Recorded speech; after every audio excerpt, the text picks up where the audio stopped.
Now, let's start off with South East Melbourne versus the New Zealand Breakers. Look, South East Melbourne are becoming my absolute dark horse to win the NBL championship. They've won 6 of their past 7 games, and their offense has been unstoppable. Now, I know Derek Walton Jr. has just been ruled out, but it hasn't really seemed to matter who they've got in place. They are absolutely firing on all cylinders.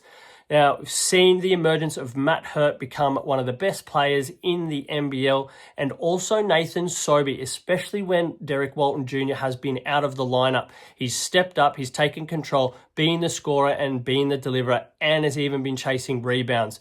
So this force of South East Melbourne, is an absolute dark horse to win the championship. Now, in their past 10 games, they've averaged 105.9 points per game, coming up against New Zealand, who rank 8th in the NBL with just 85.4 points per game. Park and Jackson Cartwright has come back. Matt Mooney has been on fire. Sam Menenga's been on fire. Taco Fall's been in and out of form. But I just see this game getting away from the New Zealand Breakers when they're on the road playing at the State Basketball Centre in Melbourne. Look, Sobey's going to be working the perimeter, and also Angus Glover. New Zealand have struggled this season protecting the perimeter. They rank 8th with a 36.3 opposition 3-point percentage.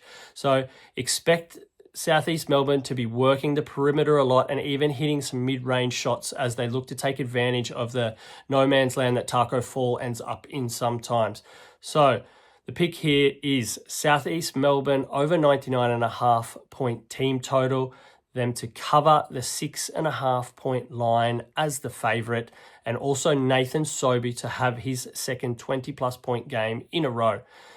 Game number 2, the highlight of the season, one of the biggest games of the season, and will be very, very detrimental in the placings of both Melbourne and Illawarra in the standings. They're currently both 1 and 2, but you've got teams like South East Melbourne, like Perth, that are hot on the tails, waiting to take advantage of a couple of losses by one of these two teams to jump into that crucial first and second spot on the ladder as we head into the playoffs in a couple of weeks.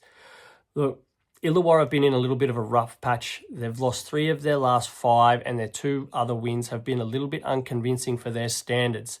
While Melbourne surprisingly have been an extremely good team on the road this year. They've won 7 of their past 9 games on the road. And why they're going on this 7-game stretch because of the Australian Open, they've actually won 3 of 4 away games, only going down in that revenge game in Adelaide.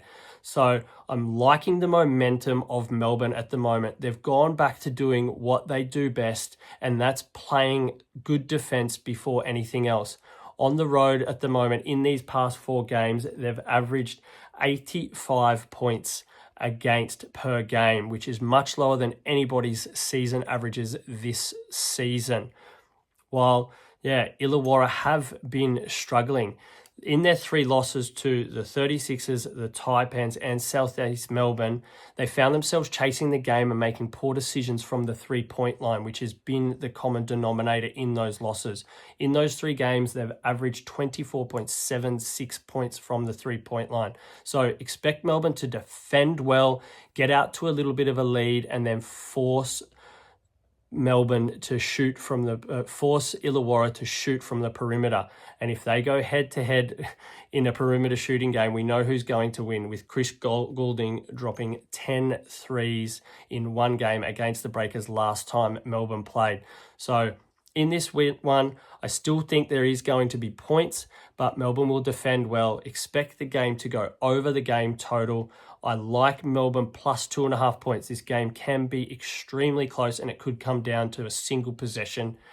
And then, of course, you've got to back Chris Goulding 4+ threes because he's just on absolute fire at the moment. They're your tips for the NBL on Saturday now. Now, just remember, gamble responsibly and happy punting.